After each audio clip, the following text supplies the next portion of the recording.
कहानी शुरू होती है जब एक वेल ड्रेस्ड मैन जुलाई 1954 में हनेडा एयरपोर्ट आता है। हनेडा एयरपोर्ट टोक्यो जापान में है। सारे पैसेंजर्स की तरह इस जेंटलमैन ने भी अपने कदम कस्टम्स की ओर बढ़ाए और यहाँ से शुरू हुआ मिस्टीरियस मैन का सफर। कस्टम ऑफिसर्स के सवाल पर कि वो जेंटलमैन कहाँ से है तो उन्होंने बताया कि वो टॉरेट से है। पर अजीब बात कस्टम ऑफिसर्स को ये लगी कि टॉरेट नाम की कोई कंट्री उन्हें मिली ही नहीं मैप पर, और ना उन्होंने ऐसी कोई कंट्री सुनी। तो ये कंट्री है कौन सी? देखने से ऑफिसर्स को वो जेंटलमैन बिजनेसमैन लग रहा था और आगे इंटेरोगेशन से पहले वो और कंफर्म होना चाहते थे कि कोई गलती तो नहीं हो रही उस आदमी से या ऑफिसर से। तो इसलिए पहले एक मैप उस जेंटलमैन को दिया गया और उससे पूछा गया कि अपनी कंट्री जिसका नाम टॉरेट है उसे वो मैप पर पॉइंट आउट करे। जेंटलमैन बोलने में जैपनीज बोल रहा था और उसके बिहेवियर से ऐसा लग रहा था कि वो और भी कई लैंग्वेजेस जानता है। और मैप पर उसने पॉइंट आउट की एक लोकेशन जो कि टॉरेट थी उस आदमी के हिसाब से, पर ऑफिसर्स के हिसाब से वो एरिया था एंडोरा का।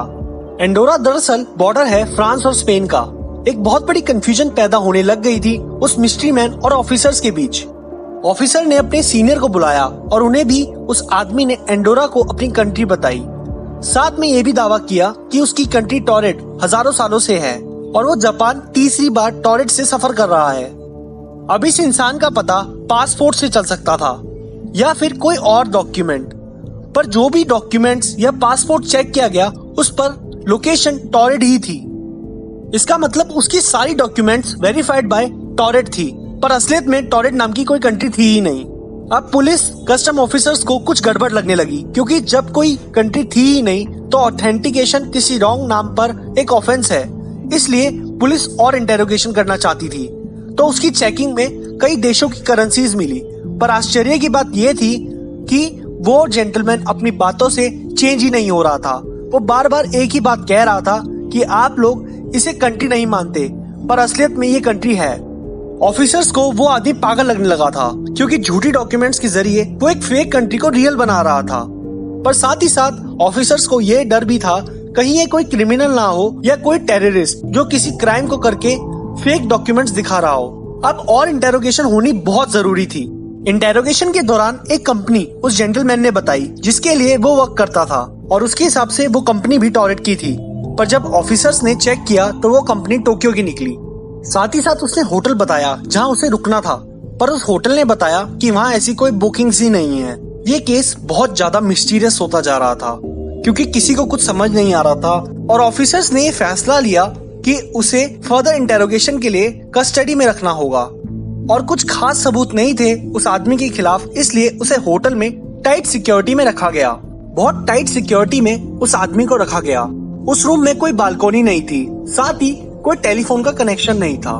अब आता है एक बहुत बड़ा ट्विस्ट इस स्टोरी में, क्योंकि नेक्स्ट डे मॉर्निंग वो आदमी अपने आप लॉक्ड रूम से गायब हो जाता है। साथ ही साथ गायब हो जाती है उससे रिलेटेड डॉक्यूमेंट्स जो कि पुलिस ऑफिसर्स के पास थी।